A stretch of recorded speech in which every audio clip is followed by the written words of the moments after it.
Estamos así en este bloque en el ciclo de la aflicción y la ansiedad que estoy desarrollando durante todo este año 2016 aquí en la radio en mi programa Intimidad. Creo que la ansiedad, por todo lo que venimos tratando, sin duda responde a una gran variedad de causas.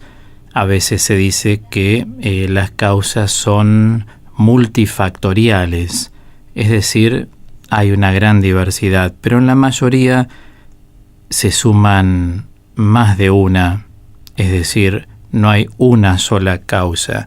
En la vida creo que vamos a convenir en que las cosas son la sumatoria de otras.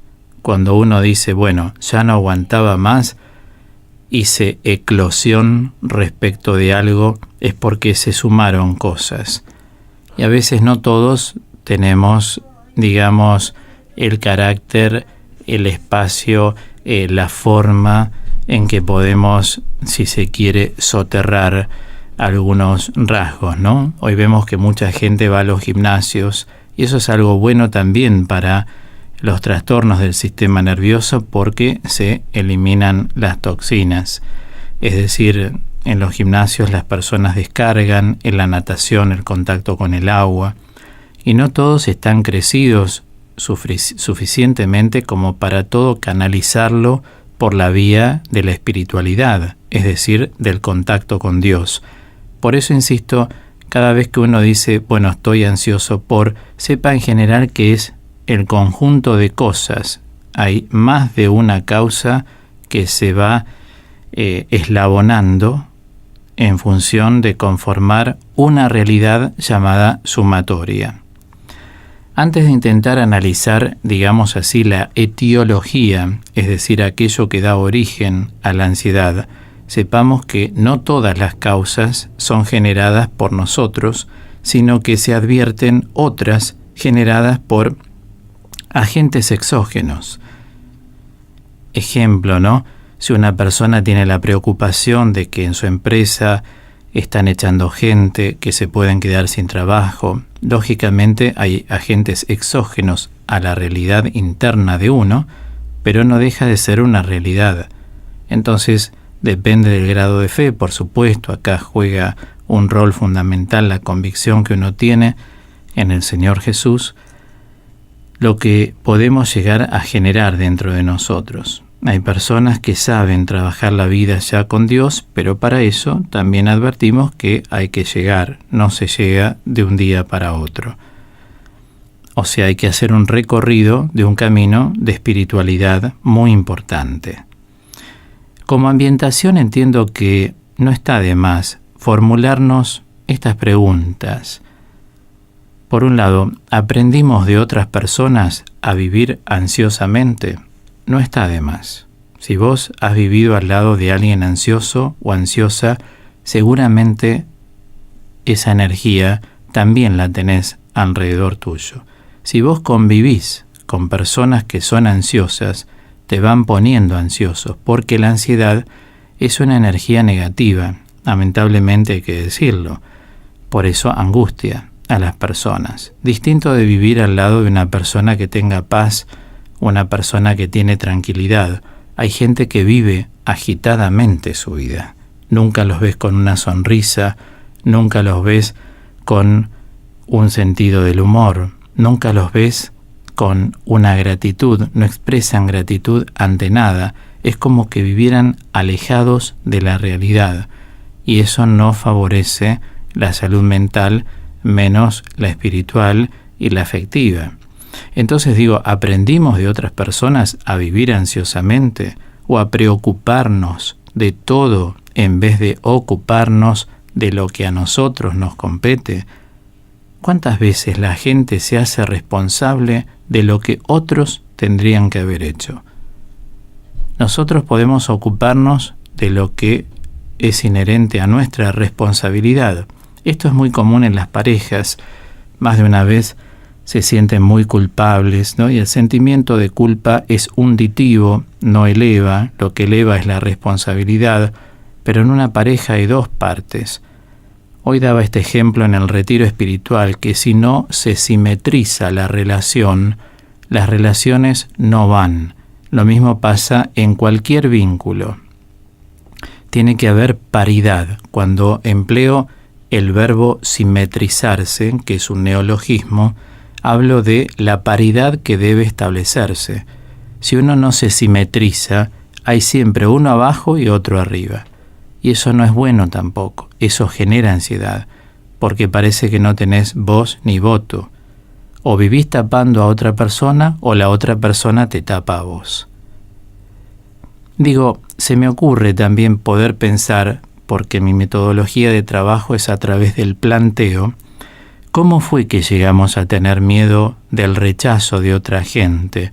Que no me acepte, que no le guste, de qué pueden decir, le caeré bien, estarán de acuerdo con cómo me visto, les gustará mi forma de hablar, si es informal, si es formal. ¿Cómo fue que llegamos a tener miedo también al fracaso? Porque si uno tiene miedo al fracaso, siempre fracasa.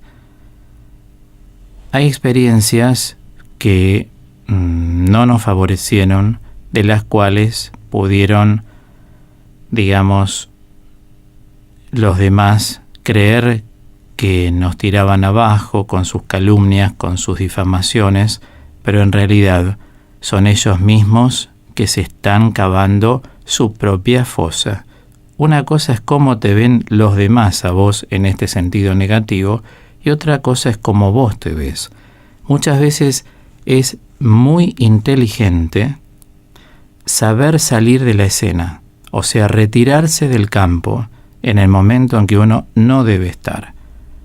Vamos a hacer este ejemplo de la cancha, ¿no? Que es un predio. A veces hay gente que entra y no quiere salir, y a veces hay que salir. Es humildad y es inteligencia, porque los humildes son muchísimo más inteligentes que los soberbios. Las personas soberbias tienen obnubilada la razón, no así los humildes. Hoy veíamos en el retiro, en relación a andar en la verdad, esa trilogía de la humildad para llegar a la verdad. O sea, es muy importante. Si vos no sos humilde, no sos una persona ambarina, sos una persona de medias tintas.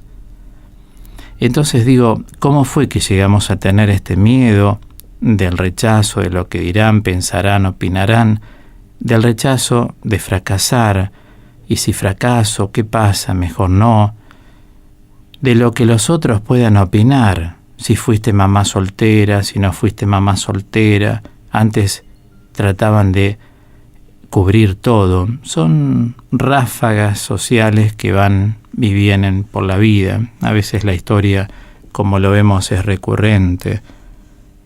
Sos mamá y sos mamá. Fuiste soltera mamá, bendito sea Dios, adelante. Dios te lo ha dado así a tu niño, te lo dio Dios, no otras personas. ¿Tenés que gustar a todos? ¿Todos tienen que hablar bien de vos y gustarles? No. Lo mismo que pasa en la vida, ¿no? Vos seguramente sos una persona elegante, pero van a haber varios que te dirán que no te queda bien, por envidia, por celos. Esto existe. Es tan viejo como la creación del mundo, que pasó entre Caín y Abel. ¿Adelgazaste? ¿Estás contenta? Muchos van a decir, te veo muy flaca, engordá, y vos estabas fascinada por adelgazar.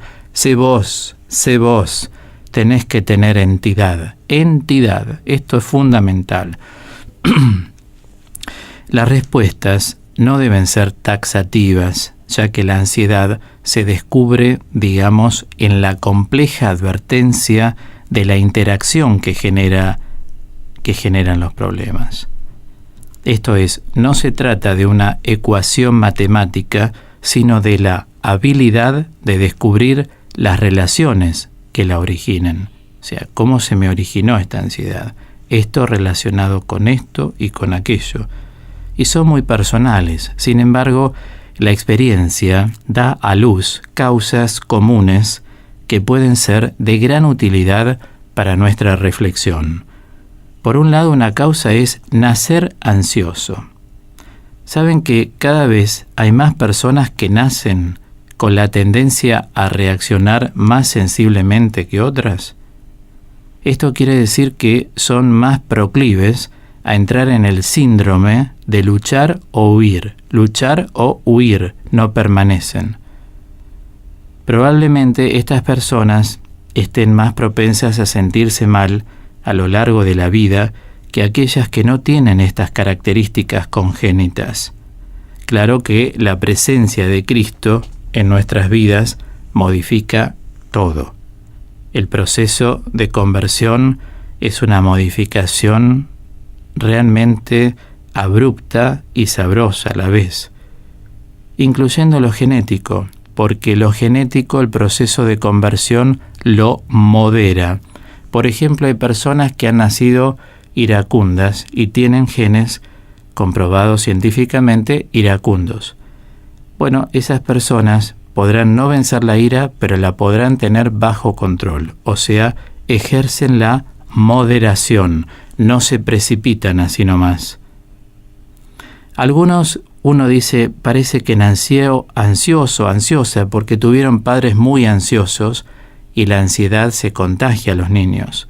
Claro que cuando uno es más grande, después elige el camino que sigue, si le gusta esa modalidad de vida, si entró en el camino del Evangelio, uno empieza a mirar la vida de otra forma, porque justamente el camino de la conversión genera nuevas perspectivas de vida. Tenemos mayor entrega a Dios, vivimos en mayor comunión, todo lo ponemos, nos desnudamos en la presencia de Dios. Entonces sabemos que no trabajamos como a la sombra de Dios, sino bajo el amparo de Dios. Bueno, quiero llegar hasta aquí por razones, obviamente miro el reloj aquí en la radio de horario, ¿no? Ya si Dios quiere, el próximo domingo vamos a continuar también con otras experiencias, así como nacer ansiosos. Vamos a hablar un poco en el próximo programa de qué es lo que sucede con el monólogo interior peyorativo. ¿Por qué la persona se inculpa? ¿Por qué te desmereces?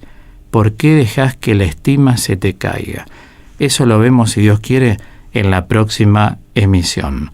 Cerramos este bloque sobre la aflicción y la ansiedad con Cisa Fernández en Lo que agrada a Dios.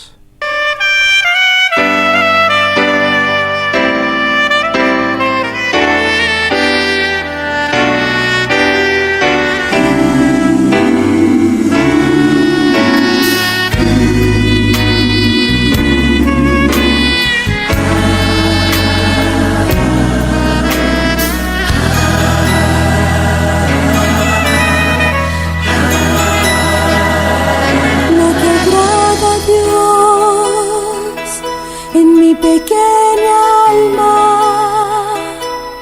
es que ame mi pequeñez y mi pobreza.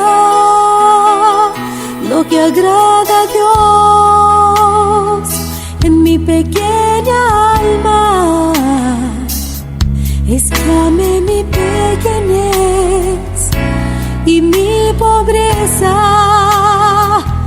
Es la esperanza ciega que tengo en su misericordia. Es la esperanza ciega que tengo en su misericordia.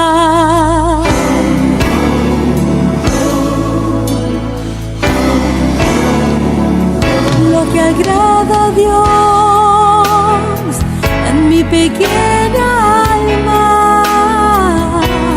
es que ame mi pequeñez y mi pobreza. Lo que agrada a Dios en mi pequeña alma.